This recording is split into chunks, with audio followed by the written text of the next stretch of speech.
Cartoon Network has had many eras, right? There's of course the OG late 90s era with Ed, Edd n Eddy, Powerpuff Girls, Samurai Jack, and shows of that nature. Then there's the early 2000s era, which was my intro to TV as a whole, with Titans, Foster's Home, Ben 10, etc. But then there's the modern pillars of the network, your Gumballs, your Adventure Times, your regular shows, your Steven Universes, which is kind of ironic because every single one of those series are over now. But literally all of them are getting revivals in some way, shape, or form in the next few years. It's only a matter of time before Steven's next. But then there's the postmodern era, which simply do not hit the same. But there are a few goats still there, like Craig of the Creek. But there's one show in this era that shines brighter than everything else. One show in this era that would 1000% have been looked at as a GOAT if it came out in a different time. We cannot forget the legend of OKKO. Let's be heroes! When you think about it, this series came out in like 2017, which really ain't that far off from the era of GOATs, right? But we gotta take it even further back, all the way to 2013, when the original pilot for this show dropped. Before it was OKKO, it was Lakewood Plaza Turbo. And this was literally like, what if we turned fighting games as a genre into a TV show? The main character is literally cosplaying Ryu, and his name is KO. His original voice actor was also Stephanie Nadolny, who voiced Kid Goku. Dog, this was perfect. I also don't know if I'm actually pronouncing this name right. I've never actually said her name out loud. Stephanie Nadolny, or like maybe the L is silent. Nadolny. Look, I have no idea. Regardless, she voiced Kid Goku and she voiced young KO, the GOAT. He spends this whole pilot trying to learn a special move too, which is absolutely fire. It literally can't get more fighting game than this. This whole premise immediately had child next and the rest of the internet sold. But it wouldn't turn into an actual series for another 4 years. KO works at a convenience store with two goats, Brad and Enid, and their boss is this Mr. Gar, who is built like All Might, and that one teacher from The Incredibles did the fusion dance. The word of this series is insane because it's quite literally called OC World, which means anything and everything goes when it comes to characters. Anybody you want to be canon is canon to this series. The world is also full of heroes, and they all get these PAL cards that show what level they are, which is such a fun way to power scale in this series. The more our characters grow, the higher their levels are gonna get too. And in the case of villains, their levels go in the opposite direction, in the negatives, based on their powers / level of ability. And that, honestly, look, that's such a fire way to like scale heroes and villains, bruh. The villains get negative power levels and the heroes get positive. Look, that's actually perfect. And we see how high Gar's level is immediately, which gives us a window into what the GOATs look like, in the same way that One Piece will show a character with a disgustingly high bounty to signify where our main cast should be towards the end of the series. But more than anything else, this show excels at arguably the most important part of any story: character. KO is a little tiny jit who wants to be a great hero, who kind of acts as the little brother of damn near every other character in the cast. They also do the demon evil creature inside of me trope with him with TKO, and watching them learn to coexist is absolutely fire because it's not linear by any means. Sometimes they cool with each other, and other times TKO is like, man, give me that. Then there's Rad, who's like a macho dude bro on the outside, but a teddy bear when you get to know him. This man's full name is Radicles X, which I personally think is metal as f. The ripped cropped tee is also goated, dog. The way each of the main three customize their store uniforms is so fire. Oh yeah, he's also an alien because the world of this series is literally the most random ever. Enid is an absolute goat, bruh. She's a ninja with a werewolf dad and a vampire mom, dog. It literally don't get any colder than that. Hey, shout out Enid mom though. Black women are beautiful, but let me refocus. But Enid probably has the coolest power set, dog. It's like part 1 Naruto before they turned into planet busting god slayers. She also kind of acts like Shikamaru too, in the sense that she kind of be lazy sometimes, but really is a GOAT in disguise. She also has a whole ass arc where she goes to this UA Academy ass hero school run by this world's version of the Justice League, but they be on some whole shit, so she ends up not staying. There's also a moment where Rad and Enid get turbo possessions like KO has, and they shit is absolutely fire. Rad with the super locks, Enid with the triple piercings, they just turn into fire alt motherfuckers. And they were almighty boxing with the craziest team attacks too. Enid hit the nigga with the ice style ice ball jutsu. And then Rad hit him with the dark side omega beams right after. And he slick got his Soka ass powers too with the bungee gun. These motherfuckers had hands on top of hands on top of hands. I can't take it anymore. You know what? F it. Give me an OK KO fighting game. At least put these motherfuckers in multiverses or something. There's hella other fun side characters like Dendi, who's KO's homie, KO's mom, Mr. Gar, who's their boss, and also madly in love with KO's mom, Carol. I can't even blame them. There's also Red Action, who dates Enid and is also from the future. This world don't make any sense in the best way possible. But this show also does a fire job at villains.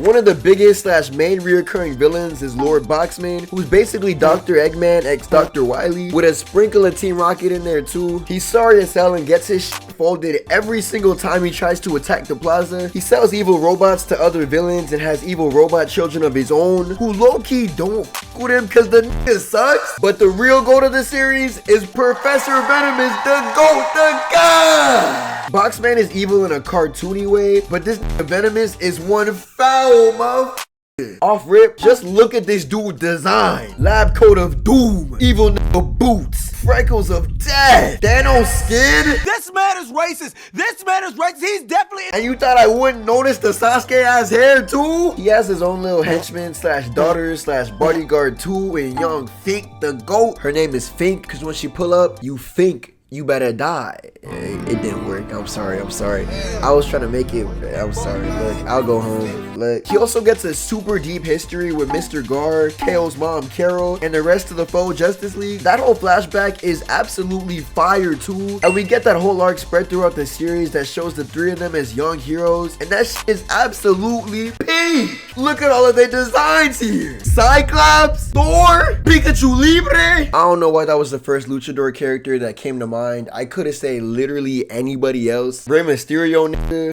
El Fuerte, nigga. But anyway, Venomous is an absolute GOAT, and he develops a really fun relationship with Boxman over the course of the series too. His most nastiest, evilest crime of all though is being a deadbeat. Ian Jones Cordy is an absolute GOAT, dog. There's so many fun references in this series. Like there's literally a character in this series called Chip Damage, bro. The references be so fun, bro. The references be fun as hell. There were also so many random collab episodes too. They had a whole ass Captain Planet episode about global warming and a Sonic collab. This Sonic the Hedgehog got a POW card. I know this would be damn near impossible to make happen, but a collab between this series and Punch Punch Forever by the GOAT Speedoru would be absolutely fire. Go-Go and KO are so similar in so many ways, and they would most definitely be homies. Two fun-sized jits who are absolute masters in the art of hands. I do think KO is a lot more PG than PPF though, so you know. Also, one is an indie web series and the other is owned by a corporation who's owned by a corporation who don't give one flying fuck about preserving the memory of this series. Another thing these two series do have in common though is the way they do certain reveals. Like a lot of other shows would draw out a super big reveal such as who is this character's hidden father that's been teased for X amount of episodes, but KO and Punch Punch Forever both say and reveal this in the most wackiest of ways ever. Similar to Steven, the network hold the ever-loving out of this series, but they still made it work by having an ending that very much fits the series. Steven was at least given 6 more episodes in a whole epilogue series though, and let's be real, after Rebecca Sugar makes this Adventure Time movie, which is gonna be heat, they're probably gonna get at least like a Steven movie, a Steven show. Look, I feel like we're getting more Steven. Look. It just makes sense. Everybody else is getting a revival and not Steven. I feel like the only reason Steven not getting a revival is because Rebecca Sugar is about to make the greatest Adventure Time project of all time. Look, but KO basically got 1 episode to wrap everything up, if I'm remembering right. Really makes me wonder what this ending would have looked like if they were actually given more time with this series. And now Cartoon Network as a whole is being boomed out of existence, so there were also so many fun arcs in this series, despite it being kind of sort of mostly episodic. There was a point in the series where Boxman got kicked out of his own company, and this was ran by his robot son Daryl, and this ran the company infinitely better than his pops ever did. Employees got paid time off, actual salary, normal living conditions, and actual breaks. I ain't gonna lie, Boxman really is a villain for the way he be treating his staff. I think his time with Venomous really was the best though, and they got married at the end too. lit. And Venom is not a deadbeat doodoo head no more either. Maybe these two both made each other better people. I mean, they're still evil ass villains, so I don't know how much better, but hey. All in all though, this series most definitely deserved better, and I really wish motherfuckers would put it in the GOAT category the way they do with other shows that came before it. 10 out of 10 characters, 10 out of 10 story, 11 out of 10 world, 12 out of 10 voice actors. I also absolutely love the art style of this show, dog. Peep how it almost looks like a kid's drawing with how the outlines are sort of rougher. I think it makes this absolutely perfect. Really, anything and everything Ian Jones Cordy is involved in ends up being a generational banger though, not gonna lie. Also, the ending theme was another 11 out of 10 made by the absolute GOAT Rebecca Sugar, dog. You can't make this up. Look, OKKO is like one of those series that's like, I wish it came out like 2-3 years earlier. In the same way that like Craig of the Creek, I wish that show dropped when I was like younger, because I didn't discover Craig of the Creek until like way later off a whim. There's probably more GOATs in this postmodern era that I'm just not aware of, honestly, like KO and Craig. And really, KO is barely postmodern. 2017 is not that far off from when those other shows came out, right? Craig, that's a truly postmodern show, and everybody's melanated in that show. Look, that's fire. Also, RIP the Cartoon Network website. Truly, RIP Cartoon Network as a whole, bruh. But yeah, shout out OKKO and shout out you. I can't feel my face right now, I'm burning up. I got this feeling that I won't come down, like, got this feeling that I won't come down, like, got this feeling that I won't come